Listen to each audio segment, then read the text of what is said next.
speech. Urban development. The Prime Minister had said every citizen will get a house by 2022. We are now in 2024 and we are still making allocation for 3 crore more houses. Yes. Can you please tell us how many more houses we need and when it's going to be done? Let's get this over. Mr. Adani on October 16, 2023 got my friend to his office in Ahmedabad and threatened him with dire consequences to file a fake affidavit. Actually, it was Mr. Adani's in-law, Mr. Cyril Shroff, who filed the fake affidavit and forced him to sign it. Madam, I have to say I'm deeply pained at the very onset. I must point something out. When we talk on the on the President's address, the Honorable Prime Minister leaves the chamber. Today, when we're speaking on the finance bill, the Honorable Finance Minister leaves the chamber. We members of the opposition are deeply pained by this. We hope that the government will take notice of our pain and be present in the House each time that we speak on relevant issues. Sarva Shiksha Abhijan, minus 18%. Rashtriya Madhyamik Shiksha Abhiyan, minus 9%. ICDS, which affects every child, it's a school scheme, minus 34%. Mission Anganwadi, minus 5%. Some Scandinavian states with welfare models collect 70% through direct taxes, 30% from indirect taxes. In India, it is the exact opposite. 65% of tax collection comes from indirect taxes, where billionaires pay the same as the poorest laborers, and only 35% comes from direct taxes. The government has collected 8,263 crores as GST on health insurance for the fiscal year 23-24 alone. This is blood money. The price of the cutlets in the parliamentary canteen have more than doubled. But when it comes to giving social security for the poorest of the poor, it is still 200 rupees in the last 10 years, no change. Joke, the top 500 companies employ 70 lakh people in total. That is 1% of the total workforce. Our workforce is about 57 crores. You are expecting companies which have a total which employ 70 lakh people to give employment to 1 crore interns. Please let us know how this is going to happen. I'm really curious. What have you done? You've not listened to the mandate. Vinash Kale Viprit Buddhi, you have done the exact opposite. You've kept the same cabinet, you've kept the same finance minister who's given the same shot. Theodore Roosevelt, the 26th President of the United States, had said, in any moment of decision, the best thing you can do is the right thing. The next best thing you can do is the wrong thing. And the worst thing you can do is nothing. The Honorable Finance Minister has made a mockery of the people of India in this union budget by doing absolutely nothing. Whatever little changes are there are regressive and ill thought out. Means that the people did not want a business as usual approach. The people wanted a course correction. What have you done? You've not listened to the mandate. Vinash Kale Viprit Buddhi, you have done the exact opposite. You've kept the same cabinet, you've kept the same finance minister who's given the same shoddy budget. Who is this budget for? The middle class make up 31% of India. The poor make up between 60 and 65% of India. I will demonstrate how this budget systematically strangles the poor and the middle class. This is a kursi bajao budget, a save the chair budget for this government, and even that it doesn't do very well. Broadly, there are two types of taxes: direct taxes, indirect taxes. Direct taxes are known as progressive taxes. Why are they progressive? So income tax, property tax, investment tax on capital gains, these are done in a way that the richer you are, the more tax you pay. So they're kind of fairer. Sir, please. Sir. Sir, you're a chairperson. What is it? Indirect taxes are regressive because everyone from the richest billionaire to the poorest laborer is paying the exact same tax. So GST, duties on petrol, duties on diesel are all indirect taxes. When we strive for a fair and equitable economy, we must have the balance of direct taxes and indirect taxes right. The US and the Europe broadly collect about 60% through direct taxes and 40% through indirect taxes. Some Scandinavian states with welfare models collect 70% through direct taxes, 30% from indirect taxes. In India, it is the exact opposite. 65% of tax collection comes from indirect taxes, where billionaires pay the same as the poorest laborers, and only 35% comes from direct taxes. Even within the direct tax bracket, for the first time in our country's history, salaried professionals and the middle class are sharing a greater tax burden than rich corporates. The middle class is contributing 55% of direct income taxes under this government, up from 38% under the UPA.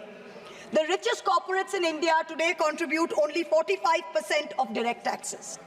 Not only is the middle class being taxed, but now with this budget, the savings of the middle class have also been taxed with removal of indexation and with a rise in the short-term capital gains.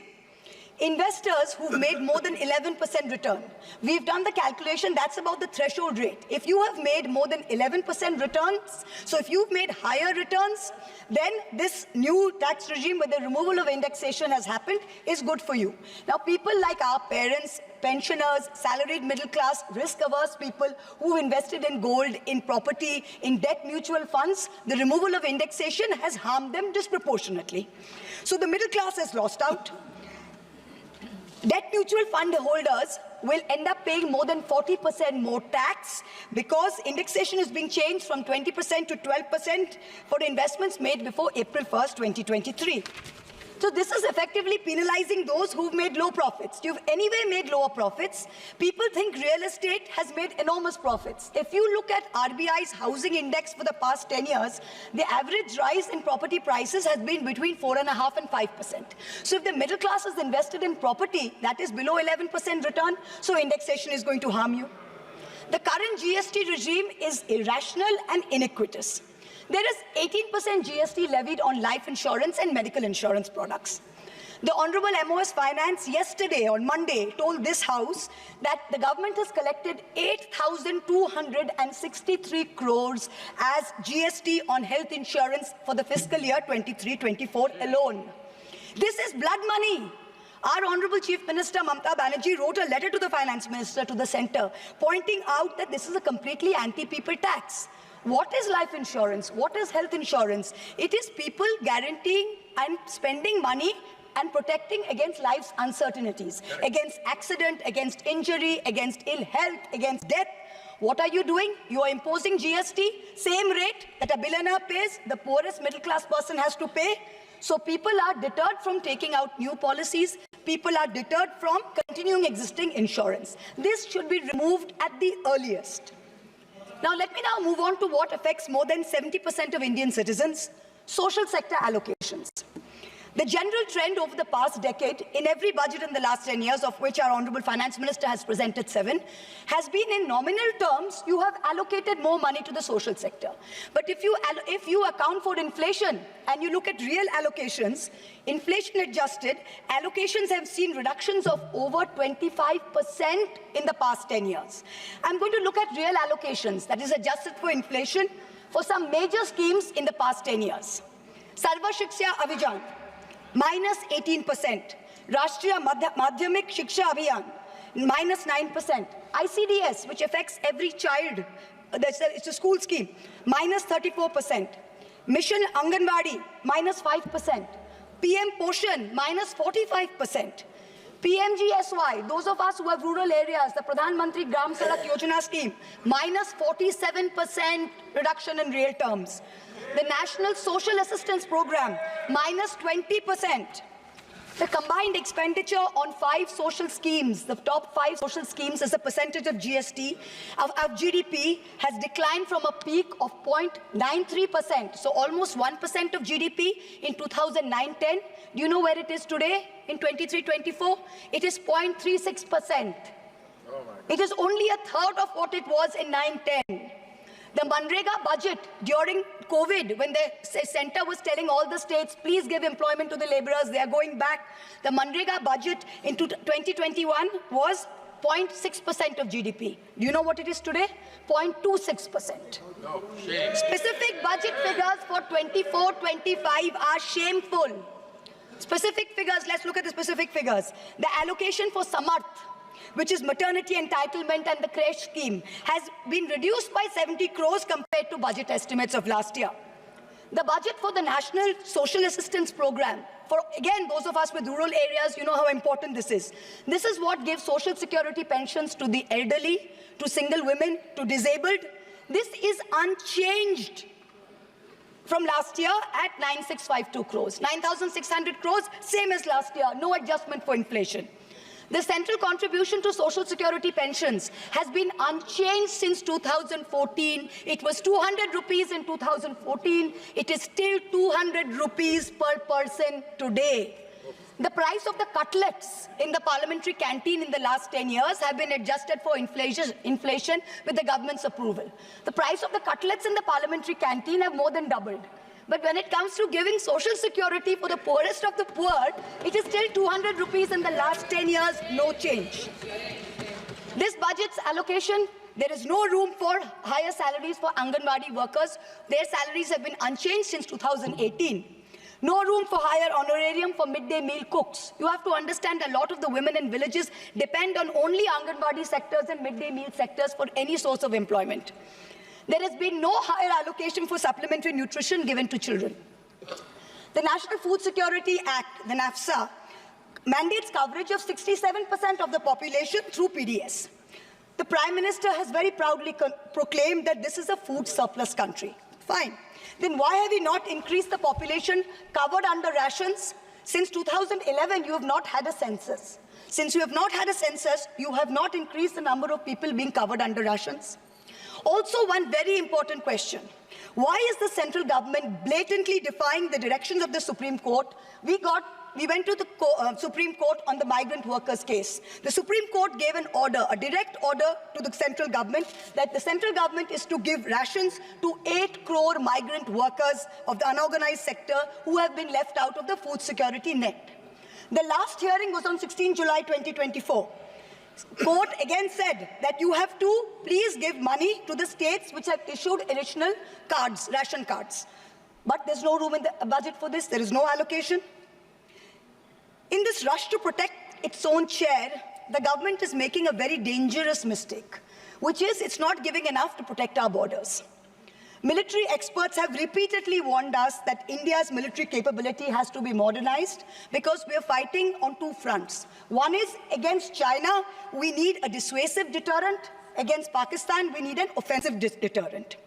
The budgetary allocation for defense in this budget is 6.22 lakh crores. This is a marginal decrease of 2,000 crores compared to revised budget estimates. We have reduced it by 2,000 crores. This year's allocation, the budget defense allocation, is 1.9% of GDP. This is the lowest since 1960, the lowest. Shame. Despite many economic constraints, past governments had always given close to 3% of GDP, which is the universal norm for defense. Over the last decade, ever since this government's been in power, it's been hovering around 2%. We have been unable as a government to compel China to restore status quo ante-April 2020 on the line of actual control. We have been unable to deter Pakistan. In the last 2 months alone, over 50 security personnel and about 10 civilian pilgrims have been killed in Jammu. Capital expenditure on military equipment, 1.7 lakh crores. On paper, this shows that it's almost a 10% increase. What we haven't taken into consideration is this increase was largely due to Russia's inability to supply contracted weapons to us because of the Ukraine war. If we take into account inflation and we take into account the rising dollar rate, we're almost flat. The gap between projections made by the armed forces and between actual allocation is 17 to 23%. That's the gap. कुर्सी बचाने में आप मस्त थे, देश को भी देखिए. We need close to 3%, 2.5 to 3% of GDP to defense. This is something that the country needs to look at. The Honorable Finance Minister started off her speech by talking about the focus on Annadata or farmers and how much this government has done for farmers. The Economic Survey of 24 says 42.3% of Indians depend on agriculture. That's 600 million people, that's 60 crore people. If I looked at the Economic Survey, 22nd July, very carefully. What did the headline say? The headline says, agricultural sector has registered an annual average growth rate of 4.18% in the last 5 years. But then I needed to read and read and read, and in the fine print was written that last year was only 1.4%. So 4.18 over last 5 years is anyway, when you compare it to inflation, is nothing. But when you compare last year's growth of only 1.4%, what is it saying for 60 crore of our people who depend on farming? Productivity and resilience in agriculture was one of the first themes, priority number 1, according to the finance minister's budget. She had made 9 priorities. This was priority 1. But the provision for agriculture and allied sectors is only 1,52,000 crores. Whereas the provision for one bullet train from Ahmedabad to Mumbai is 1,08,000 crores. Please look at the comparisons, everybody. Priority 2, Finance Minister said, is employment and skilling. This government has got the worst track record of creating jobs. India has more jobs in the informal sector, not in the formal sector. The budget is talking of an internship program with the top 500 companies. This is a joke. The top 500 companies employ 70 lakh people in total. That is 1% of the total workforce. Our workforce is about 57 crores. You are expecting companies which have a total which employ 70 lakh people to give employment to 1 crore interns. Please let us know how this is going to happen. I'm really curious. The real problem is somewhere else. The real problem is that 10.3 crore youth have basically become so dejected, they have given up looking for jobs. The finance minister, she mentions skilling loans, she mentions education loans. Skilling loans are for 25,000 people, education loans are for 1 lakh people. The country has 140 crore people. Now, what are we doing? Priority 3, according to the finance minister, inclusive human resource development and social justice. In this section, the budget says, first on Bihar, we will support expressways. What you're not saying is that you will make expressways which will charge very high tolls. So you are recovering the money, you're not doing anyone a favor. You're charging back-breaking tolls. You might give another bridge which might collapse. Yes. You will set up another power plant, which like Jharkhand may also be outsourced to a favorite businessman. Correct. He can be given a nice juicy PPA and sell more imported coal.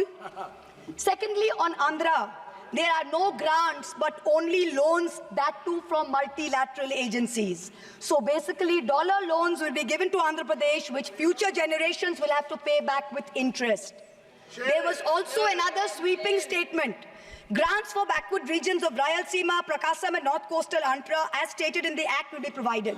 I looked in the entire demand for grants with a tooth comb, with a microscope. And I looked at the expenditure budget, nothing was provided anywhere. I don't see the intelligent people of Andhra being fooled by this. Priority 4, manufacturing and services. The finance minister has devoted an entire section on how MSMEs are a priority.